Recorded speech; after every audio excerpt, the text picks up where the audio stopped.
Welcome to Core Voices, your space to talk about all of those hard-hitting issues which we don't usually get to discuss in our community spaces, where every voice has a choice. It's a pleasure to host this space with you each week, and I'm grateful for each of you giving the support to Core Voices, helping us to take this movement forward and further. Don't forget to reach out to us at corevoices.org. Go over to Instagram, hit that follow button, and on Facebook, go and hit that like button. If you're inspired by the work that we're doing, reach out, get involved, because we need you. We need more support. We need more hands on deck. That's the only way that we can actually bring the change that we need. This week, I'm very excited to have one of my very amazing sisters on the show today with us. Those of you that know of her work, you'll already know how fantastic she is. Those of you that are going to meet her for the first time, get ready to have your socks blown off because she is phenomenal. She's somebody who's inspired me from my younger years, and I've been watching her work for the last 2 decades. She is a true Gursikh in my heart, somebody who I respect and have a lot of love for. She's used her voice actively for as long as I've known her. And it is my great pleasure and honor to introduce Sardarni Navleen Kaur. She's the founder of the non-profit Sahara, which is focused on safeguarding mental health and SMSC education. She currently teaches spiritual, moral, social, cultural development and Sikh studies worldwide. She's attained her qualification as a teacher in modern foreign languages with a postgraduate certificate in education from UCL at the Institute of Education in London, and later completed her MPhil in educational psychology and social development at the University of Cambridge. She's done a lot of work in humanitarian development projects in Punjab, where she's also trained as a Sikh minister with the Punjabi University Patiala under the guidance of the Gurmat Studies faculty. She then developed a project with an NGO known as Fateh to work with vulnerable children and women who were indirect and direct victims of violence and abuse. This work was in association with 2 humanitarian organizations, and it was founded by the United Nations Fund for Victims of Torture. Please join me in welcoming Sardarni Navleen Kaur to Core Voices. Khalsa. Oh, that was too much. No, that was not enough. You are absolutely incredible, and I don't think that a lot of the Sangat have met you, and I'm excited to have you in this space so that they can understand more about the work that you're doing, the much needed work that you're doing in our community and that you have been doing for decades now. It's a pleasure to have you on the show, Benji. Oh, I'm so honored to be here. Thank you, Jasmine. It's a really special time, and I'm so proud of you and everything that you've achieved and done. So I see you as the little one. I'm the older one. Seen you for, as you say, 2 decades. Yeah, so a long time ago. I think you were at one of my talks at a university that I was doing a presentation in. I think that's when I first ever met you. Yes, yes, and I was so mesmerized by you. There were not many women who were in the forefront at that time, not women that I could see and reach to. So it was really important for me to see you in that space as an activist in the front line, using your voice and doing those uncomfortable things, which for us now, you guys paved the way. You made it easier for us. And I think we need to say thank you to you and to all of the other amazing people like you who did that for us, because in that era, in that generation, I don't think it was easy at all. No, you're right. It wasn't easy at all. In fact, I remember being at UCL as an undergraduate, and we didn't even have a Sikh society, and there were none, around at the time that we started. And we were one of the first in London to set up Sikh societies because there was no space. And I remember, so people that are now activists, like Paramjeet with Warrior Saints and Amandeep, they've written lots of books on Sikh history. We were, Paramjeet and I were the founding members of the UCL Sikh Society together. So many years and many things have happened. But I remember having to sit in front of a union of, I think 8 or 9 people to explain why we didn't just want a Chan Samosa or why we didn't want to be part of the Hindu Sok or the Asian society, and why did we need our own society. That was just a really special moment, but also very hard, sitting there in front of these people explaining why we were different, what we needed, and why our niche was our niche, why. So it was a and now they're popping. Now, obviously, lots of things have happened. We've got Illuminized societies for Oxbridge, for Sikh societies now. But you're right. At that time, it was hard, and we were few and far between, especially who had an affiliation or a commitment to the Guru, and also to the faith and the social justice part of things. That wasn't easy to stand by. It was a lonely path at that time, but now we have all of you. So yes, it's all that work that you did then that allows us to be here now. Like, I don't think there's a single university across London or England that doesn't have a Sikh society, right? That's right. Yeah, that's amazing. Thank you for sowing those seeds and doing that work back then. Long time ago now. Yeah, I mean, we couldn't imagine that world without it, right? Yeah. I mean, when you have to prove that you need a space for your community and you as an undergraduate to learn about your faith and belief and values, it's kind of unheard of now. Our children have Sikh schools. At the time that I studied, I went to a Catholic convent school because it was a faith school, and my parents chose me to send me to a faith place. But now there are 8, 9, I don't know, 10 Sikh schools in the UK at least, and even in Canada, Sikh schools are growing. So that was a time when none of that existed, even. And we were very alone, but very, very strong, I would say. Very strong. We stood together all the time, helped each other out. Whether it was a Gatka display that needed to be done, or we needed to raise awareness for inequalities or injustice in Punjab. We just did it together. Here's School of Pharmacy, here's King's College, here's UCL, and all of us would join forces and do things together. It's a special time. Yeah, very special time. That sounds amazing. It sounds amazing. What inspired you to become an activist? It's a good question. I mean, I just grew up like every other young person in Europe, with 2 identities, I would think. One was what I was dabbling with at home, the life of a Sikh or learning about my faith. And then the other one was, balancing the aspect of being a Sikh and how that manifests in modern society.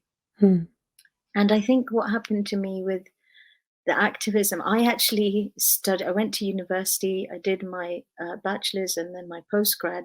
And then I was doing camps and things, I think at one point in Chicago and Maryland, in the US. And I met with a bunch of crazy people who are my brothers and sisters of soul, my soul. I think I have to say that they were so special. There were 10 of them, and they were all from Canada and America, and I was the only one from the UK. And they approached me and said, "Look, we want to go to Punjab and we want to learn a little bit about ourselves. Who are we? What's our heritage? What's our language? What's our poetry? What's our literature? What's our background? And we're going to do that, and we're going to do some Seva, and we have chosen you to come with us." So it was a struggle. you know. And I wasn't a popular girl at home, I can tell you that very much. I had to, beg to ask for it, and I just graduated. So obviously I just did my NQT, which is a newly qualified teacher status. I just got my first job teaching French, believe it or not, GCSE and A level in a local school. And I just thought, you know what, I'm gonna earn money for the rest of my life. Tomorrow I might have a family. When's the right time? And with the grace of Vaiguru, I can really say it was such a big gift that my family supported me. Bit of a struggle, like I said. But when I finally said, look, I really want to do this, mainu kuch bhi nahi pata. I don't know, I've never lived or learnt about Punjab or the roots. So I want to just have a connection and give me a year. Little did they know that that year would turn into 2.5 years. So I embarked upon this journey, and we had a very rigorous, like a solid routine. We would have, we had an online, so we had a faculty that really traveled with us. So if we lived in villages, we lived with the local people. We studied Gurmat and Gurubani, music, literature, obviously the Sri Guru Granth Sahib in quite depth. We had amazing teachers.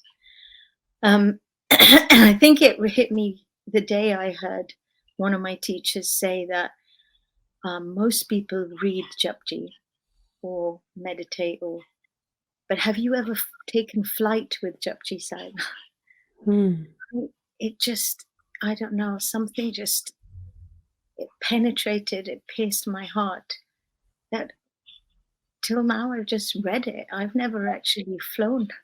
I've never had a flight and taken off with this Bani. And I think being in the land and around people and understanding the history, culture, and obviously the community changed everything for me. And as I met Sardar Jaswant Singh Khalra ji, spent a lot of time listening to him, talking to him, and Wow. just embarking upon these amazing journeys, going to activist things. Wow. It was fantastic. I learned so much on, grassroots levels, to the extent that then I applied for this grant that you mentioned at the beginning for the UNFVT, which was just phenomenal because, it allowed us to do some of the work that we were doing in Punjab, and it was incredible. We had so much support from, the Sangat all around, worldwide, I would say, worldwide.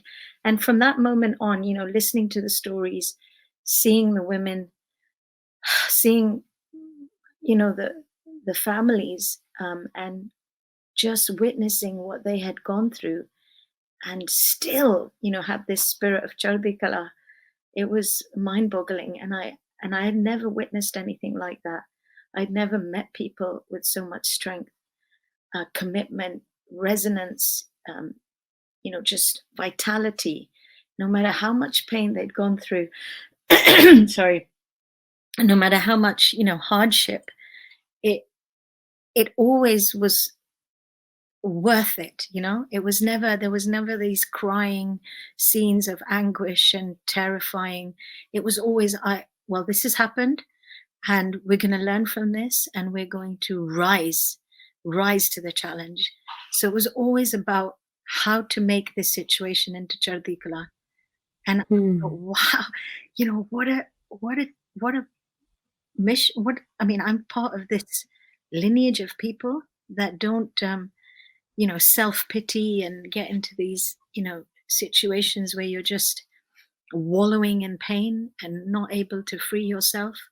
So I think that was the key. And I think perhaps the story that hit me the most was when we were in Punjab, we had to do a project that was related to our profession. And as you know, I'm an educationalist, so I was involved in teaching.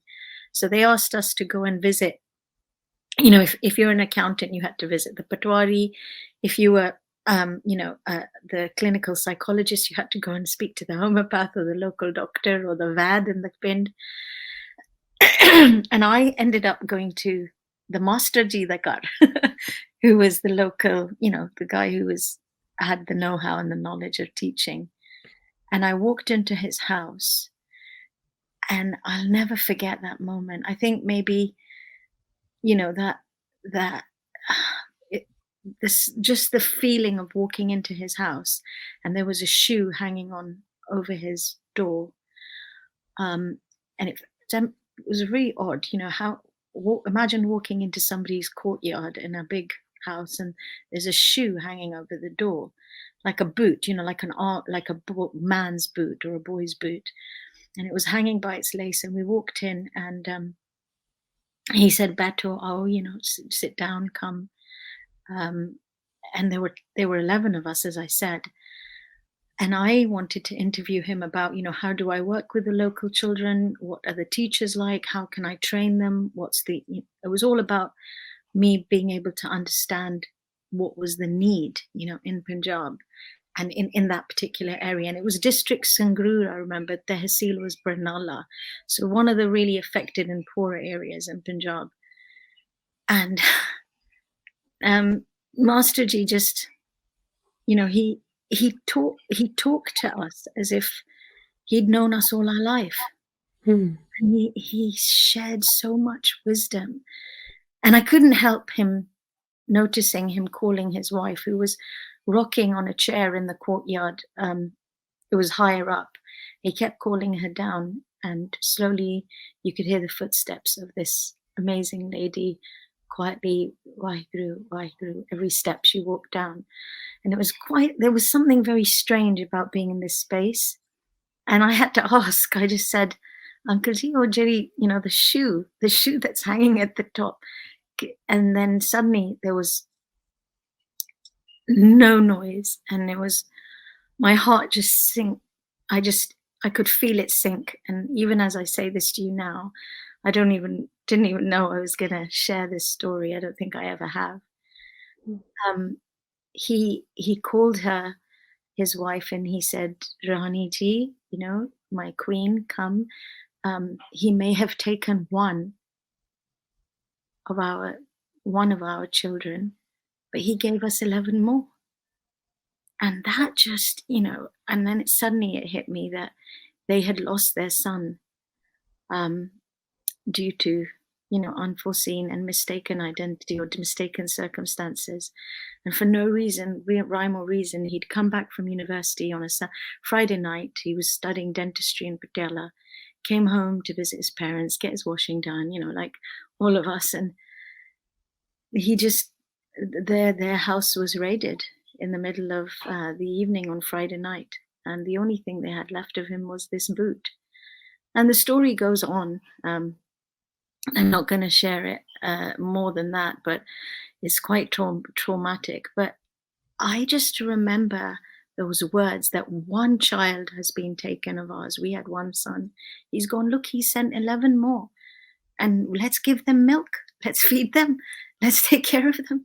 And I just thought, I never can forget that moment. And from that moment on, I've, held on to the fact that there is so many sacrifices, so many families, so much has happened. And we have not been able to share those stories. We haven't been able to do repairing, reconciliation, resilience work.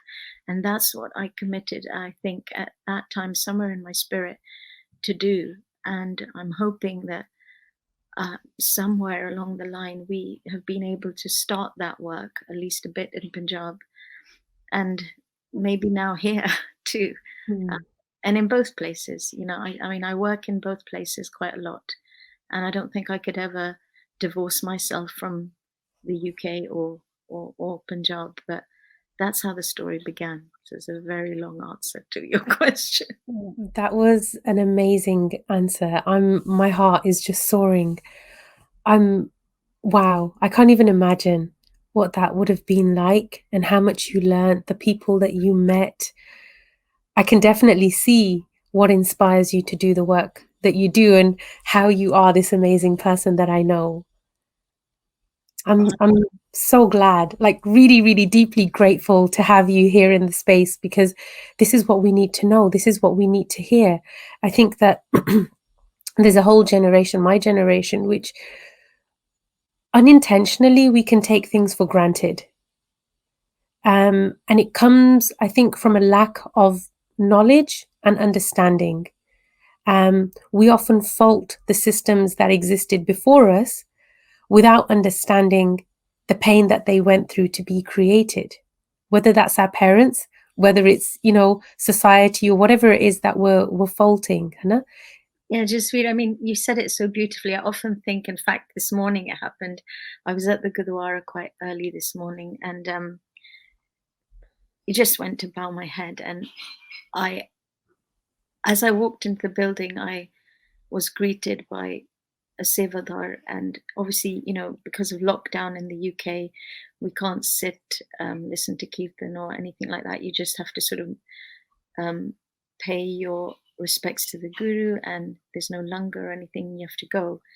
And as I was walking into this Gurdwara in the morning, I hear this voice as I was leaving, and he had folded hands, and he was sitting in the corner, and he said, "Meri band cha pi lo," and it was like, I don't know, 5 o'clock in the morning or something, and just, my sister, have a cup of tea before you go. It was a takeaway, take your cup. And I just thought, look at what we have. Look at what's being built.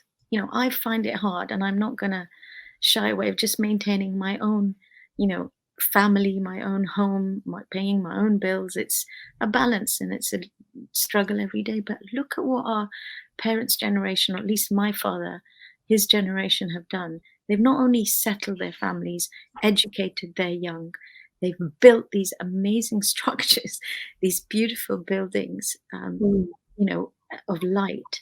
So what goes on now inside those buildings is very much yours, mine, and the future, the responsibilities. Because to be able to do that, I know that I'm not anywhere near capable of, looking after my own family and feeding another 10, let alone thousands and thousands.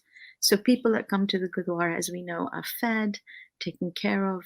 And now I think the time has come. We have to serve them emotionally, all this psychological, mental health, the things that we're now engaging in, that's all part of this process. We have the shelters, we have the structures, but what's going on inside them?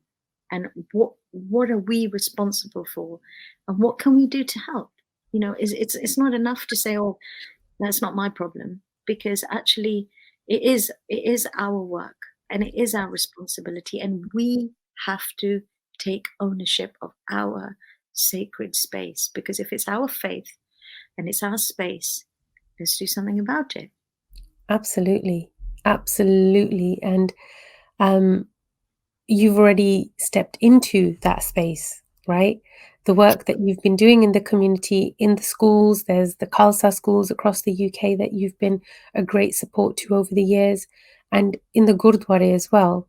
The work that you're doing at the moment for safeguarding in Gurdwara is imperative, and it's what we were looking to do with Core Voices, and now we get to work together, and that really is exciting, because it's how it should be, where we come together as Sangat and lift each other up by doing the right thing. And we have to take ownership to know that the things that are messy are part of our mess, and we have to be willing to get our hands dirty to clean it up and make it right. I'd like if you could share with us, what is SMSC, because that's something that you're quite heavily involved with in terms of education. Yeah, so SMSC is just a government guidance, as well as learning literacy and numeracy. Ofsted and the government, at least here in the UK, have recognized that every child needs to have spiritual, moral, social, and cultural education. So that's what SMSC stands for. And in most of my senior positions in schools, just before I resigned, I was responsible for SMSC and leading kind of the faith and belief parts of learning and teaching, and also training. So, we have to train our staff now. And in fact, I actually train PGC students who are training to be RE teachers. I train them in this particular area, and obviously Sikh studies or the Sikh faith and belief, in how they're going to teach that to the wider community and the children in schools. So it's really important that we bring that element into the Gurdwara. So we teach them Gurubani, we're teaching them Punjabi, they learn Gatka, they're, as you know, proficient now in music, but they need to know the values, faiths, the belief behind things, and the morals. There's no point being, you become a CEO of some big company, but then, your morals are not there, and you're cheating or backbiting or doing the wrong thing to get higher up. So this SMSC education is underlining the way that we're expected to teach in the UK now, and I'm sure across Europe. But it's important. I mean, my background has been, as you know, I've been teaching in schools for the last 20 years in the United Kingdom and in France. So I only resigned from my teaching position about 2 years ago. And I think that was to really give birth to the projects that now are coming. As you said, safeguarding is really big and really needed. And so I am working with an organization here in the UK that is actually connected to the government, and we're helping faith institutions, not just gurdwaras, whether it's synagogues or mosques or mandirs. Everyone is now being almost, I wouldn't say forced, but encouraged that, sorry, please don't take it lightly. Make sure that the teams that run your spiritual places of worship are trained. They need to know what they're doing. Yep. And safeguarding is something that has been overlooked. I think in our spaces, all institutions need it. But for me at the moment, my lens with the work that we're doing at Core Voices is focused predominantly on the Sikh community. That if we look into our home, where are the messes that we need to be cleaning up? And in some of our previous shows, we've been discussing about abuse that exists in homes, in our community, and unfortunately in our Gurdwara as well. I know that this is something that you have experience with because you've worked with a lot of different people. And I'm aware that that's the reason that you brought this forward. And I like that you did it proactively by going to, registered institutions that can qualify training in Gurukars as well. So I'm really excited for us to actually take that further and wider, hopefully globally as well. Yeah, I mean, it's so you've hit the nail on the head. It's important to have the right qualification, the right information and know-how. Now, as a teacher, or here, like in a senior leadership role in the UK, we're trained in safeguarding. We have child protection policies. We know, oh, this child, there's an issue here. And I dealt with more than my fair share of reported incidents in school, which I was actually I thought, oh, man, I'm in a Sikh school. This is going to happen here. And to my shock and horror, what I was listening to and witnessing was beyond my wildest imagination. I'd worked in non-Sikh schools, normal, schools for everyone, community groups, different areas. This really hurt me. And I knew that I could not help these children or my community being stuck in school because there's so much red tape, and we've got to oblige by what the law tells us to, and the amount of children now that are going into care, the social services come, assess the situation. Oh no, this is happening at home. This child isn't safe. It can be anything, actually, from bereavement. Somebody's lost a partner, and they've got young children, and they've become mentally unstable. They're not fit enough to look after the children. They're taken away, or there's abuse, as you say, or violence, domestic violence. A whole array of things can happen to then have that child removed. Now, what happens when that child is removed? So the other hat I wear, Mm. well, I don't wear a hat because you know I'm a Sikh. The other thing I'm doing is I'm running with a team of very, very specialist people, something called Khalsa fostering.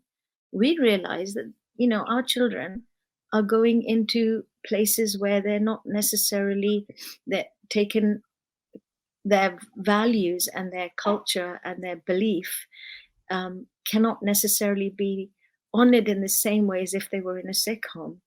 And Mm. we realize there are such few Sikh um, parents on the register.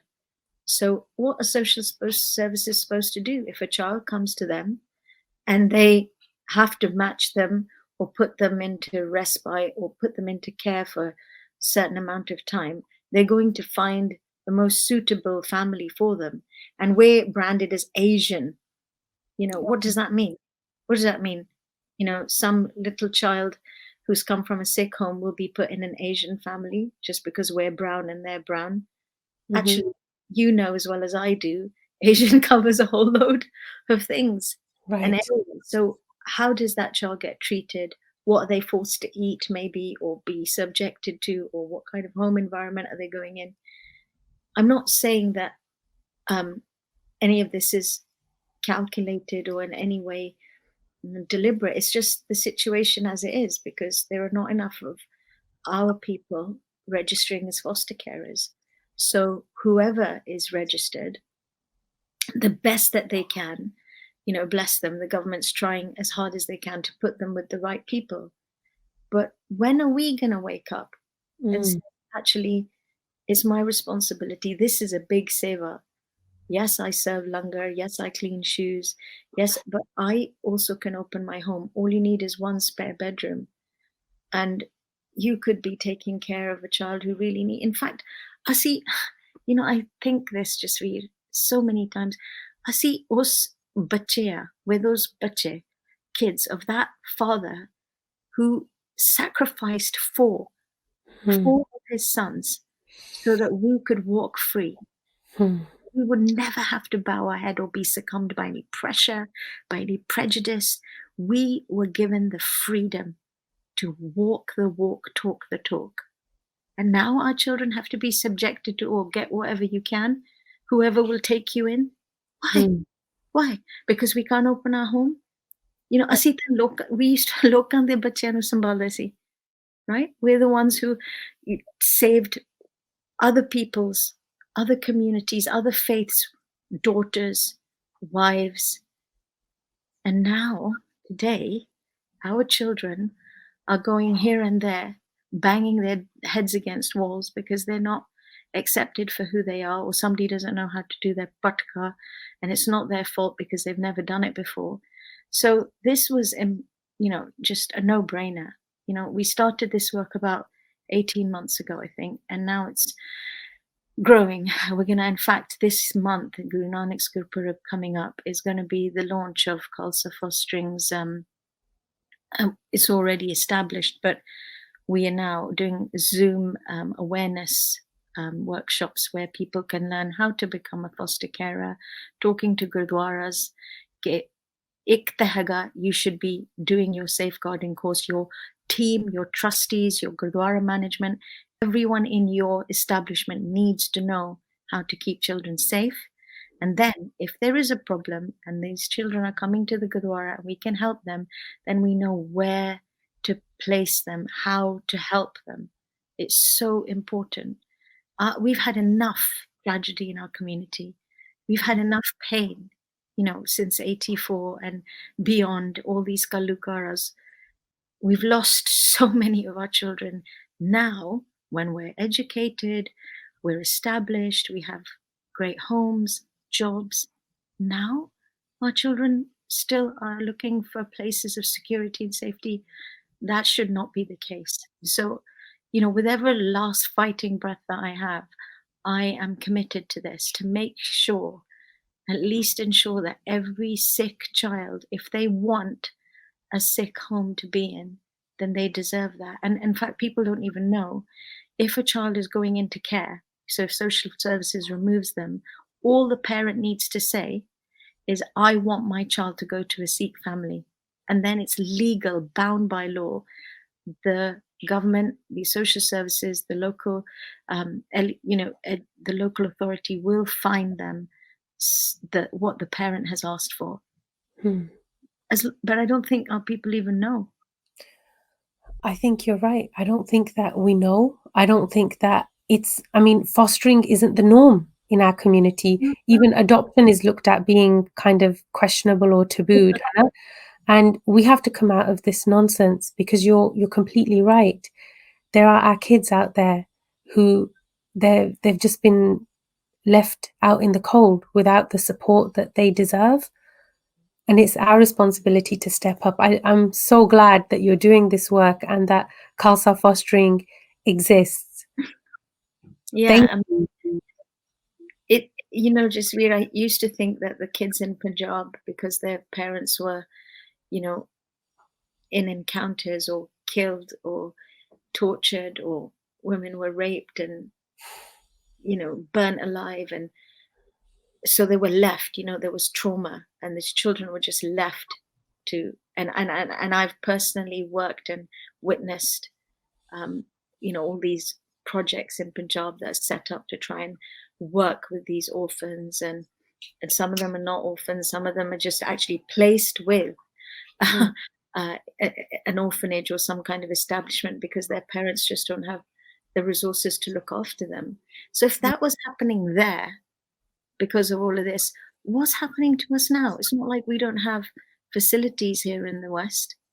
And I know that if it's happening here, I guarantee you it's, since I've started this work, I'm getting calls from Canada, messages from the US, from Europe saying, can you give us some advice? Or do you know what we could say to the social worker? Because there is a dying need. And, where are people supposed to go? I don't even blame them. And I see wait karange, oh, somebody's going to come and sort this out. No, actually, they're not going to come and sort it out. We have to sort it out. Right. We have to take the responsibility and the ownership, because if we know about it, and me being a teacher for the last 20 years in the UK, that's what I saw. Pain after pain after pain, whether it was a mental issue with a young child or their father or their mother. How were we responding as a community to them? Yes, okay, there's the Gurdwara open, you can do Simran, you can calm down, you can get your nice meal, but you need that little bit more, don't you? Is that little somebody to talk to, somebody to hear you, somebody to heal you, somebody to hold your hand. Don't even speak, just hold your hand, or a shoulder to cry on, no questions asked, no invasion of anyone's private life, no busybodying or gossiping to find out, just being present in the whole space and framework of I'm here as a Sahara to you. What do you need? How can I work with you? And so I know that the work that you're doing is going to reach hundreds of hearts, and together we can do this. We can do this. We can raise our voice, stand up, and the pain that we witness around, and I'm not going to say, oh, it's this establishment or this Gurdwara or that, there are different levels of understanding and generations of people, and whatever mindset somebody has, that's all they can deliver. You can't expect, we don't ask a plumber to come and do carpentry. It doesn't happen, right? So I don't understand why we expect, oh, Gurdwara Akar. Oh, if you want the Gurdwara to do this, then deliver the services. Okay, I'm trained. I know this.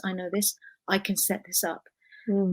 If we wait for, we're going to be waiting till Timbuktu, quite frankly, and it isn't gonna happen, because not that there's not a will, but there's a gap. Okay, here's the need, and here's what we have, and there's no bridges being made. We're not crossing the bridges. Okay, well, I can't do this, Benji, but I know somebody who can, and I'll ask her. But she might not even be a Sikh. She might be a Gauri, or she might be, South Asian, or she might be Caribbean, but she's really good at it. And I'm going to get her involved and she'll help us through. Why aren't we doing that? We do it for our personal lives, we do it for our professional lives. Why don't we do it for our spiritual life? We should and we can. And all the tools are manifest right there in the Sri Guru Granth Sahib. Every single shabad and every single, rag, and more than me, allows us that springboard and power to say, this is what you need, right? This is how you're going to get there. You might need some extra tools along the way. Find the right people. Guruji did it. Guruji had other faiths standing next to him, walking with him, going on the journey with him every foot of the way. There's a musician on one side, he just shared, and he had the right people, and he went to the ones that nobody would go to. Nobody would go to those people that our Guru went to. Nobody wanted to associate with them, whether it was a mental illness or a physical illness. Look at what Guru Har Krishan did, taking that pain away. Guru Nanak, not hanging around with royalty, not hanging around with the elite and the rich, no, he went to places that nobody wanted. Well, who was by Lalo? Just a carpenter, and he chose to eat and sleep there. And that for me is big. Look at what my Guru, look at what my teacher, my foundation has taught me, that if I don't take the essence of the Shabad and follow the path of righteousness, we're sovereign by our birth and our blood inside, right? We're not sovereign by, okay, my royal family te janam lita. We're sovereign how we are. Guru Nanak was sovereign. Guru Gobind Singh Ji was sovereign. All the Gurus were sovereign. All their families was, all of us are part of that royal blood. If we choose to be core, like your show, then let's walk like princesses. Why should anybody come in our way, or I can't do this, or this is very bad, this is happening in my community? Okay, yeah, it's happening, and I've witnessed it, and I'm noticing it, and you know what? I have a plan, and I'm going to do this with it. And I think when we turn it around, we support our Gurdwaras, we support our institutions, we help the people who may have made mistakes. Like that's another thing. I think, we shame and blame people, and sometimes we have to get the truth out. And I feel that that's very important. But when we get out the truth, then we have to give the help and say, here's my hand. I know this has happened. Don't, beat yourself up. Everyone makes mistakes. Didn't Sajjan Tug, didn't Bhumia Chor, didn't these people make mistakes? Didn't those 40 thumb marks, 40 people said, you're not my Guru, I'm not your Sikh. 40 of them. And what did Guru do at the end? What did he ask for? He asked for forgiveness, didn't he? He said, just please tear the Badawa, tear that piece of paper that says, I don't belong to you and you're not my Guru. Now, if Guru can tear the paper and accept that this person has done wrong, has apologized and forgiven, then why can't we? Right? We have to, Jasveer, we have to. And when we do, that compassion will flow out, and communities around us will want to know what our structure is. What do we do? How do we live? What's our technique? What's our secret?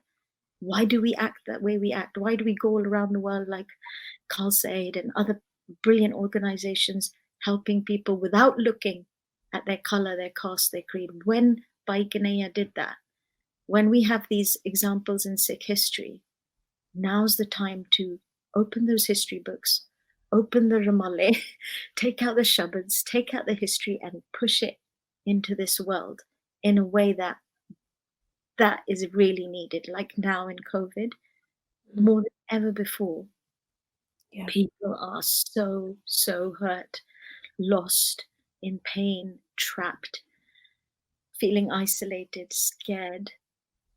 Now, if we don't stand up and say, come and stand on my shoulders, Here's my hand. Here's a book. Here's a course. Jeravi, Baba Deep Singh had the Shastra and Guru gave him the pen. What about us? Those are not just things in history they happened to teach us to live this lifestyle, and I think it's a no-brainer. We can do this together, and we will do it together. And women, I have to say, women are coming together in a way that I've never ever experienced in my lifetime ever before. I'm seeing more women in the Gurdwara, more women like you, young people like you leading the way ahead. And we have to help each other, stand together. There's no more, pulling apart and hurting each other, or she did that, he did that. No, when she's doing something good, I stand with her, I support her. If I don't know how to do it, I'll ask her this bit. I can do this bit, she can do this bit. And together, that jigsaw puzzle of love, nobody can break us, because the jigsaw is stuck with a glue that Guru gave.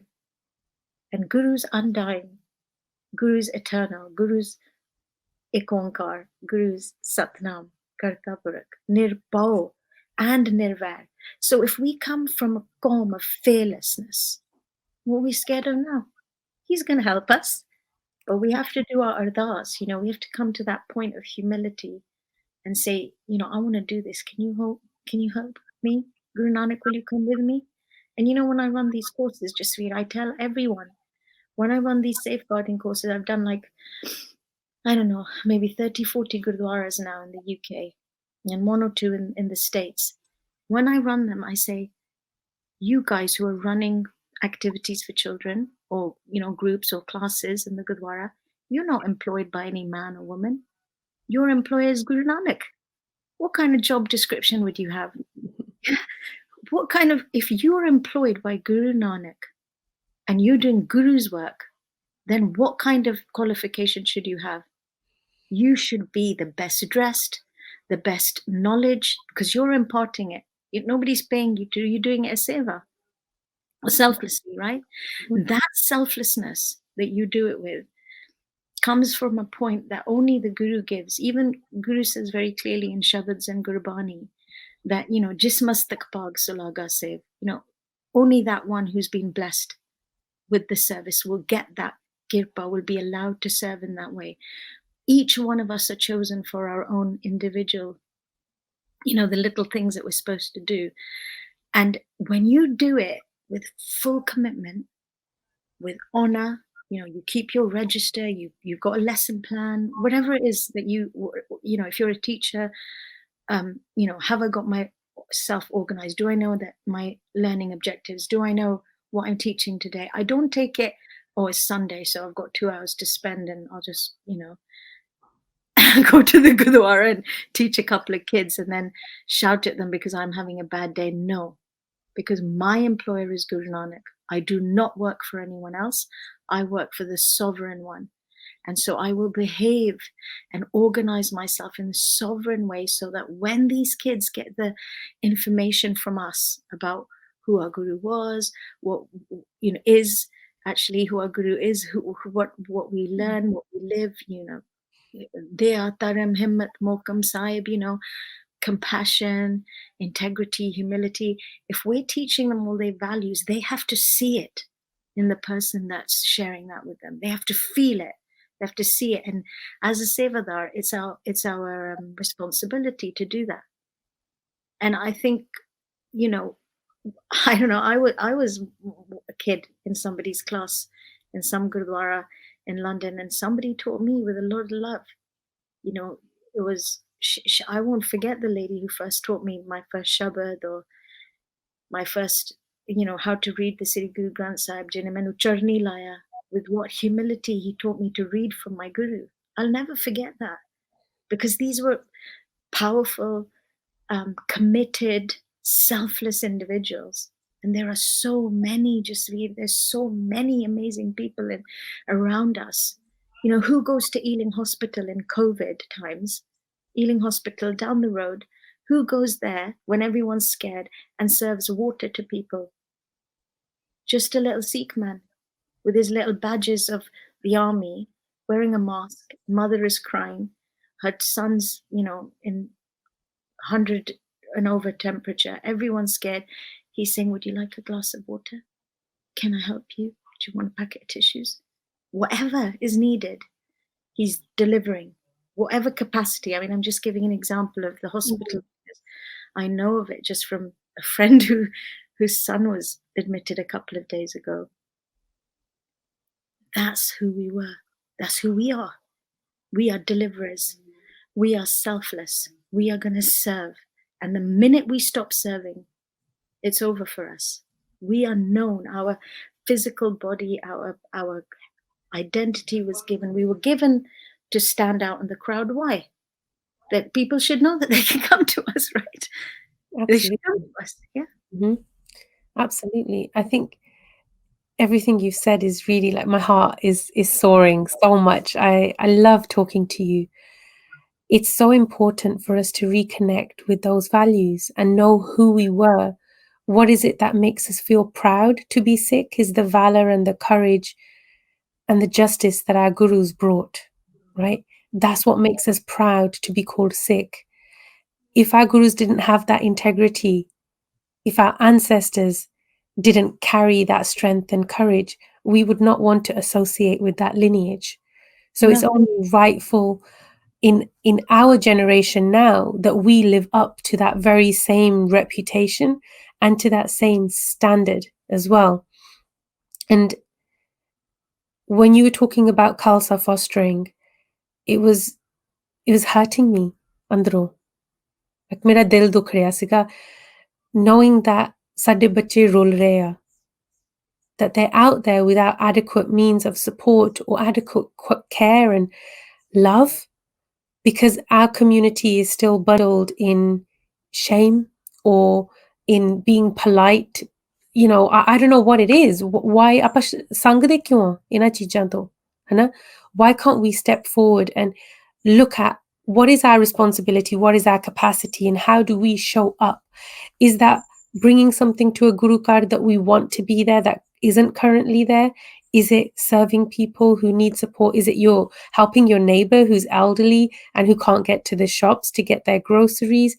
Is it putting your name as foster parents down on your local register?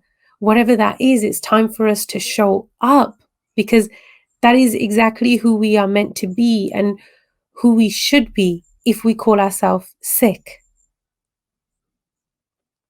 I mean, you're right. It's just, now's the time. There's no waiting anymore. When Guru has these shabads, just give me, ab reej ke deve hai humko, Guru Gobind Singh Ji's Bani, talking about just give me what you think I need, get me ready. What do I need? Do I need jewels? Do I need beetroot juice? What do I need? Whatever I need. The thing is, he already gave it. He gave me the red. He told me how to keep my body toxic free. He told me how to be selfless. He told me how to not react. He taught me Kam, Krodh, Lobh, Moh, Hankar, to fight these 5 thieves every day. He taught me to stay in my, honor if, like, I have a family, I have a husband, I have children. I have to honor and respect the responsibilities he's given me. And despite that, having the life of the householder, you sing it, her peladi love, parvirtri karam daraya balram jiyo. You make that commitment, the commitment's made that I'm a householder, but that's not enough. Everybody's a householder. Everybody's got a 2-point car and a house and a dog and a nice gaddi and 2 kamre, 3 kamre.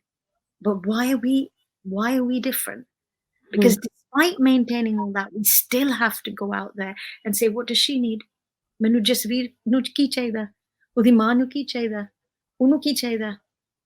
And have the subtleties to know. So right now, our community is, our children, our future, the generations to come, they're not connecting as much with the heritage, the lineage, the language,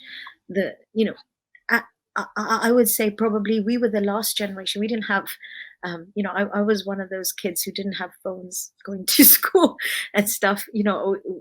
I'm raising 3 pretty much teenagers, and believe me, I'm like, how did my mum do this, right? The social media interaction, everything that's out there that's telling you who to be, how to be, what's important. But the Guru laid it out for us. And now if we don't answer that call, now if we don't, in this case, stand up to abuse, register as foster parents, provide support and mental health and things for our community. I also think lots of people in our community have mental health issues that haven't been spoken about. I'm not afraid to admit my dad has been such a big inspiration to me, such a big inspiration. And when he started to get dementia, it was heartbreaking to watch that pain. And where could we go to find support for him? Because I've witnessed people standing in the Gurdwara, not really quite sure of what they're saying or doing, and nobody knowing how to deal with them, and just brushing them off or calling them a funny name or saying, oh, ita challa, ita pagal, ita uchi bolda. Hang on a minute. No, it's not that. It's that is bande nu thodi lord hai. And they must get, and they need the Shabad Guru more than ever before. And I can see, and I know for a fact in my own personal journey with my dad and what has happened in our family, that Shabad Guru asra that he has had through the seva of my mum has done, my brother has done. If he didn't have that asra of the Bani, I don't think we would have got through what we went through as a family. And it's because there was a commitment from him, not us, from him. He knows his stuff. It's not his fault he forgot it. But now that things are coming back, he's talking to us about things we don't know. He's talking about har ki pori vich eh hunda, Amritsar vich eh hunda, main ithe vadda hoya si, I grew up here, and Baba Deep Singh, you have to go there, and he didn't let the tanks the tanks were not able to pass that part where Baba Deep Singh's head, all these kind of things that he's coming out with 60 years, 70 years ago as a young boy, because the Gurubani healed him and is healing him. And obviously the love that he has from his family and the commitment that I'm not going to send him to an old people's home. I'm not going to let him just be taken away by some other. He's not my responsibility. He's somebody else. Well, when did that happen? When did we start chucking our bajurag to places where, other people can look after them? I'm not saying, sometimes I understand that the situations are hard and we're not all as privileged to be able to look after our elderly parents if there is, physical or mental impairment which stops you from doing your job well. But to just, cut them off or cut them out before you've even tried, I think that's a shame.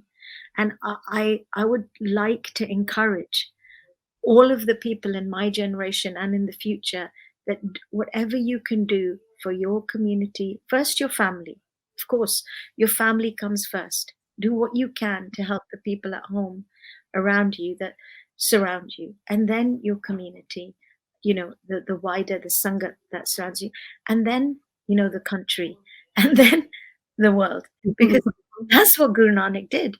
Yeah. We are revolutionaries. Guru Nanak was a revolutionary. Went and told these people, you will not speak to you will not behave. He'll say, excuse me, you ain't going to do this. You're not going to treat people like this. You're not going to have slaves. This is not right. Women will not be treated and covered in this way. They will not be burnt alive. They will not be tortured. And in Maharaja Ranjit Singh's reign, not a single woman, in fact, I only learned this very recently, that while Maharaja Ranjit Singh was ruling, there was not a single woman that was illiterate. Everyone could read. Every woman could read. And books were made widely available. And today we're fighting battles where children or girls are not allowed to study, or, it's traumatic. But our gurus fought it 500 years ago. They fought these little battles that still today are niggling away. And we were revolutionaries. We are revolutionaries, and we're sovereign. And so none of our children should go hungry, in the sense being neglected or abused or in pain or lost, not knowing what they are, who they are. You and me, I'm sure you had this journey. We were battling two identities, right? Born in the UK, a British citizen, feeling very proud to be British in England. And then the Gore look at you and say, "Oh, who are you? You're not one of us." And then you come home and then you've got another culture, another language. So you're constantly, balancing these wheels and spinning all these plates, and all these mountains are being projected on you. Are you this? Are you that? Are you a Kaur? Are you a Sikh? Are you a woman? Are you this person's daughter? All this to juggle. When are we going to support them and say, you can be all of these things, and we're going to show you how you can get the strength from your shabads, from your music, like the work you do in healing and helping people through sound.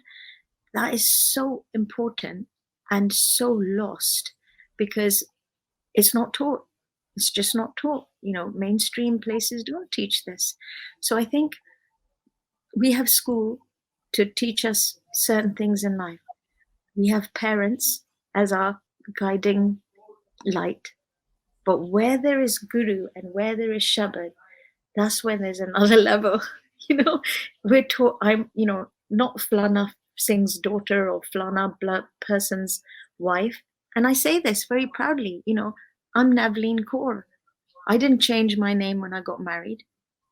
I was a Kaur when I was born, and I'll be a Kaur when I die, because I am in the Khalsa family. I belong to my guru's family.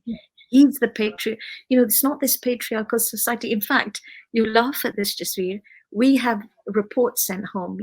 Our children go to school. So we have one report to Mr. Singh and one report to Mrs. Kaur, because they can't even understand that we're married. We have different surnames.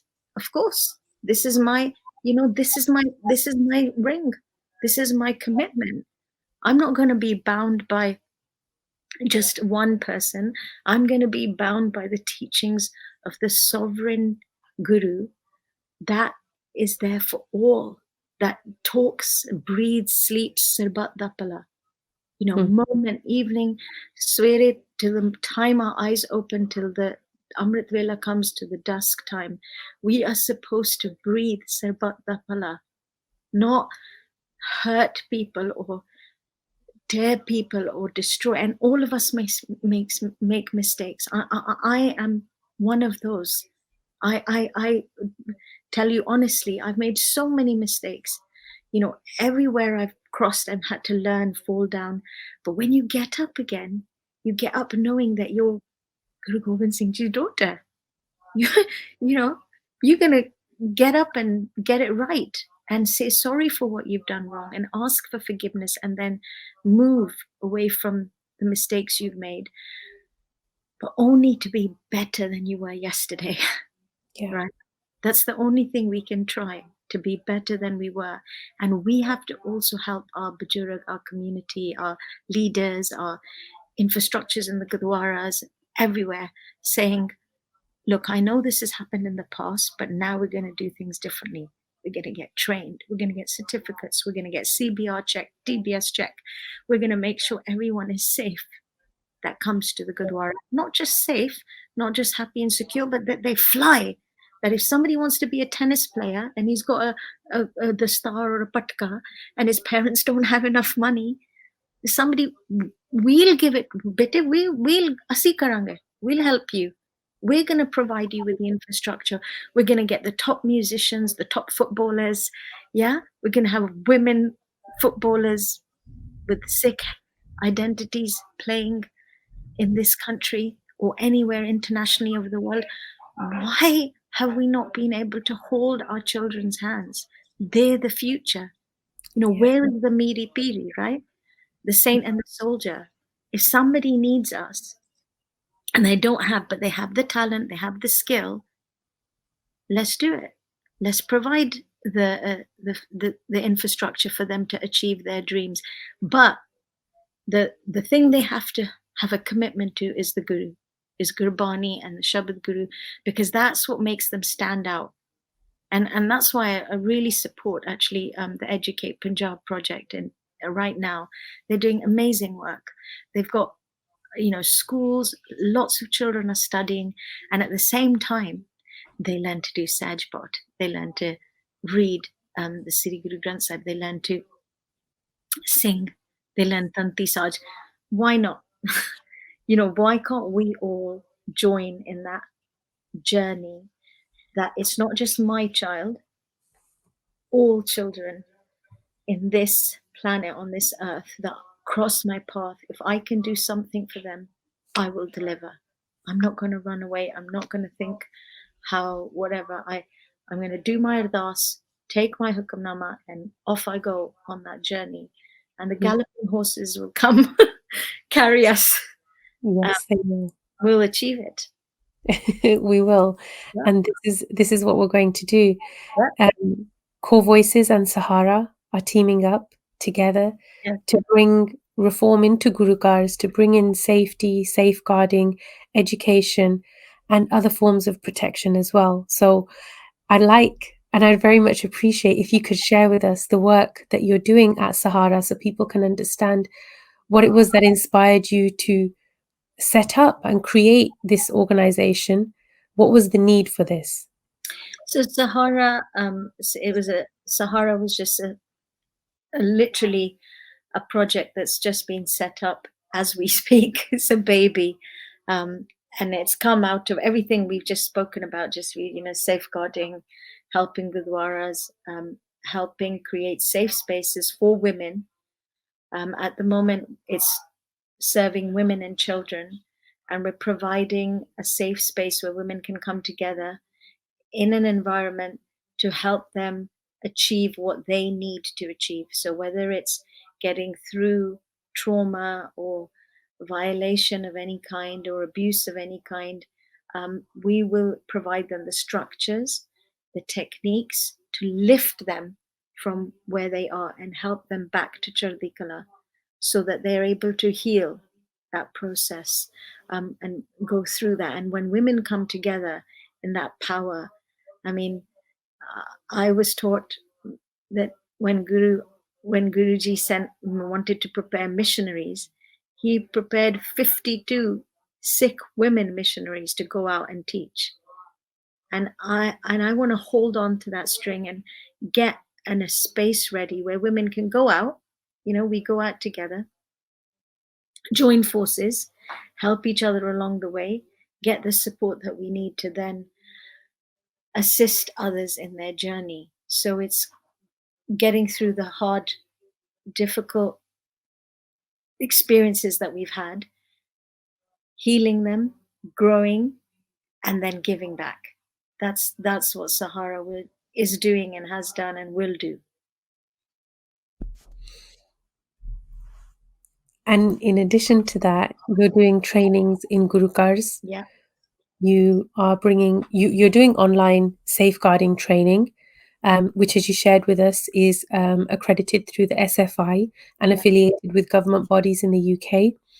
And we want to take this internationally as well, to be able to cater to the needs of the Sangat in terms of accountability that we require from the Gurukar.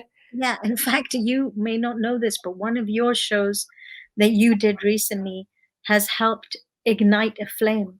And Gurdwaras in the US have now got in touch with me and said, you know, that course that you're running for safeguarding, we didn't know. We didn't know what to do. We need help. Can you help us? And they're now understanding that what we didn't know, we have to fix. And we need professional training to equip our team, our granthis, our support groups, our volunteers, teachers want to train. And it's because of, you know, all of this coming out in the open that people are now asking, this is what we need, or there's a gap here. So internationally now we're being known for providing safeguarding training through, you know, with Core Voices, because your platform has reached so many homes, so many spaces, and made accessibility, even the language, Jasveer. We both speak fluent Punjabi, but there's many people that don't, and we are able to become the bridge in communication too, so we can communicate and help people train their bodies and teams up to do whatever they're doing, just do it that little bit better. Or if they didn't know the training's available, they know now. We can do it online, we can come to a Gurdwara near you. Once this COVID-19 is lifted, we can travel. We want to just serve. That's it. We don't want anything else. We want the service to be provided so people can get equipped and trained and then lead from platform of professionalism, of equality, of dignity, of integrity, and stand up and say, this is wrong, cannot happen. I'm not going to allow it. This isn't proper procedure. This protocol isn't right. And deal with, perpetrators, or deal with people who have broken rules, and teach them what they need to learn. It's not about shaming and blaming, and no, it's just saying, actually, this is what happened. This is what needs to be done. You cannot behave in this way. You cannot drink this alcohol and lead a community. No, it's not done. You have to be removed. And that's it. It's just clear. And if we don't stick to our structures and our protocols, and if we don't honor the rep that the Guru's given, honor the Shabad Guru and the sanctity of the Sri Guru Granth Sahib, who will? We have to, right? Yeah. And we will, but only if we have everybody joining hands, saying, I know a man for this job, I know a woman for this job, let's get them involved, let's do this, let's do it together. And I think your generation, your younger generation, you guys who are younger than us, you're really good. Instagram and this and that, people Buddha like me are like lost, but you can get the awareness out there, and the people who want to volunteer, they'll find you. They just have to do a quick search and they'll know where to find you. The people who are really selflessly serving, feeding the hungry, helping the homeless, in this case helping with personal, emotional, psychological support that's needed. And we will give it. Our gurus gave it to us. They left us with the Guru Granth Sahib Ji, Sri Guru Granth Sahib Ji, 1,430 pages of complete training, a manual of affection, of life, of leading, of training. All we need to do is take the extracts that we need, understand them, digest them, live them, and then, lead with them. We have it all there. It's just, packaging it correctly, finding the right, structure to then present it. And not just for us. I'm not saying it's just for us, the Punjabis, the Sikh. We are there for the whole world. We're ready. We are ready. The world needs our Shabad. The world needs our Guru and our Gurubani right now. Mm-hmm. The world needs to take away pain. Dukh daru, sukh rog. So if we don't acknowledge that we're in pain, we won't know that we need a remedy, right? Precisely. So now we're acknowledging, okay, something's hurting, something's bugging me. I need to find a solution. Mm-hmm. And we will do it for ourselves, our community, but for everyone else, despite their caste, despite their creed, despite their color, just like our gurus taught us to. Our Gurdwaras will be royal palaces, where people come and are treated with royalty. Whoever walks into our Gurdwara will walk out feeling like a queen or a king or a prince or a princess. Imagine how that feels. So liberating, right? Mm-hmm. You're sovereign. You come, you're fed, you're loved, you're taken care of, a crown is put on your head. What kind of community has that? We have it.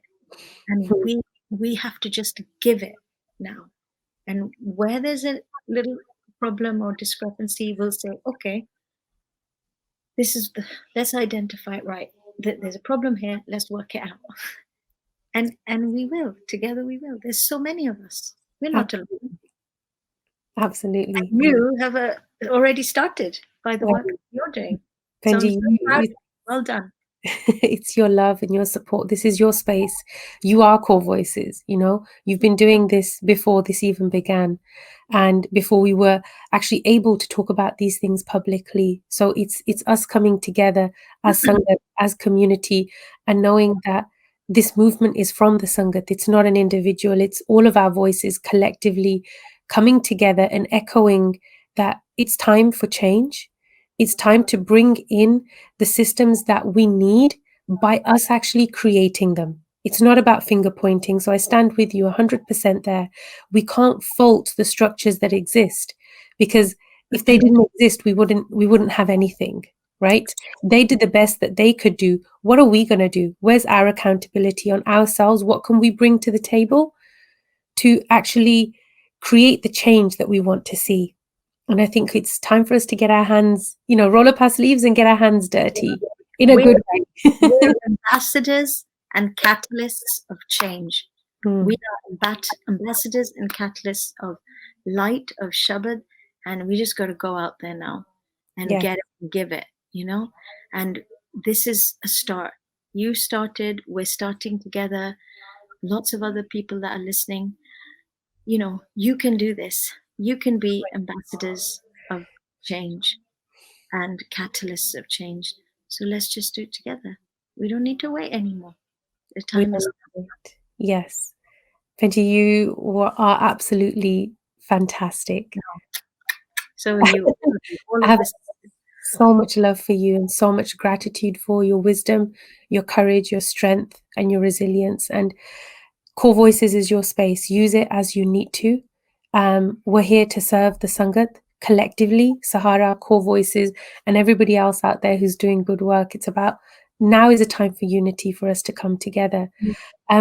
Before we wrap up the show, Benji, how can our listeners and viewers, everybody who's tuning in, how can they connect with Sahara and with Khalsa Fostering if they would like to get involved and offer support? So Sahara Sisterhood is on Instagram now, and it's called Sahara Sisterhood on the page, which you can like. It's also there's a website. It's on Facebook, LinkedIn, I think. We have a team, and Khalsa Fostering the same. It's on Instagram. We have a website. I think it's just another couple of days and it will be live. And also we'll have, you know, updates online, you know, through Facebook, and also Gurdwaras.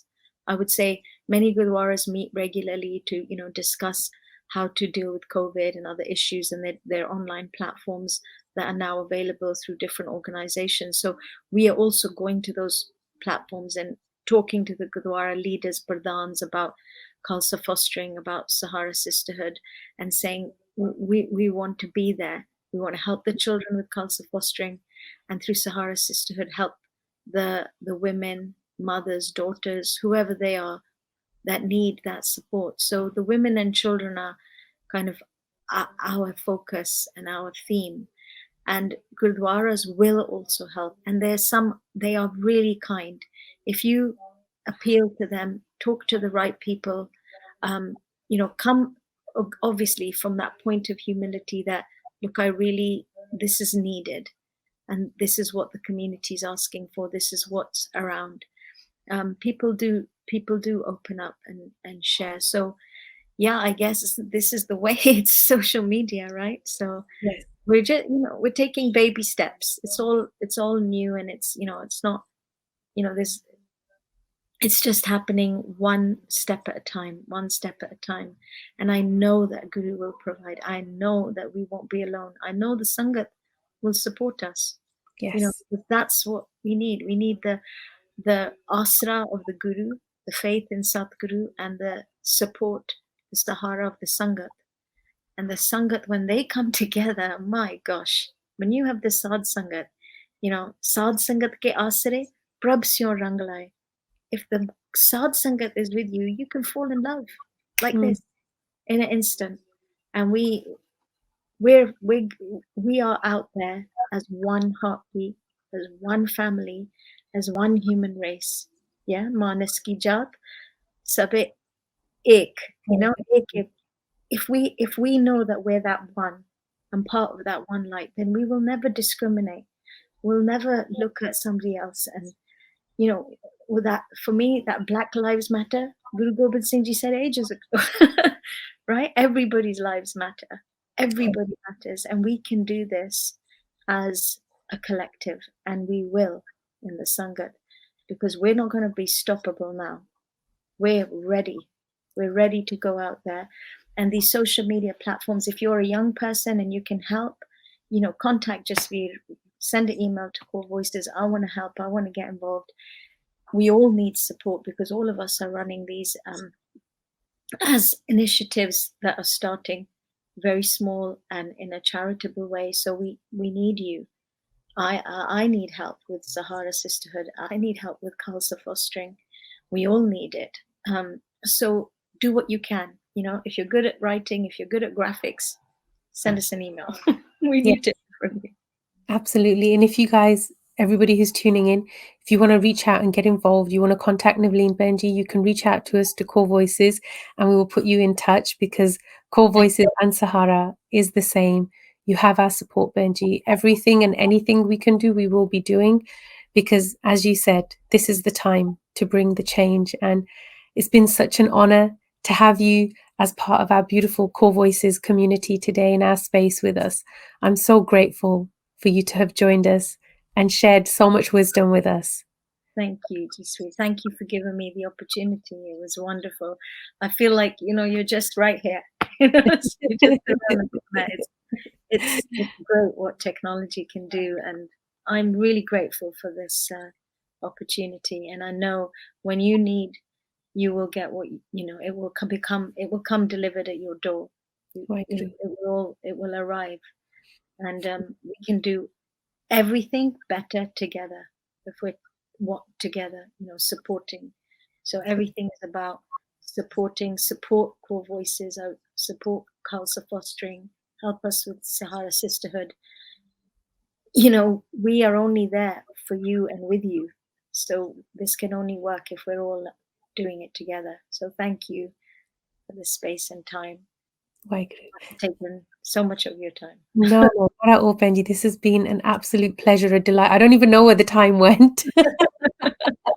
And we have so many other things to talk about. So I hope that you'll be back on the show to help share more wisdom with our beautiful community. And we look forward to having you again on the show in this space whenever you want to. This is your space. Thank you. Thank you. Thank you so much. Take care. Thank you. And thank you to everybody who's been tuning into Core Voices, and we will see you again next week.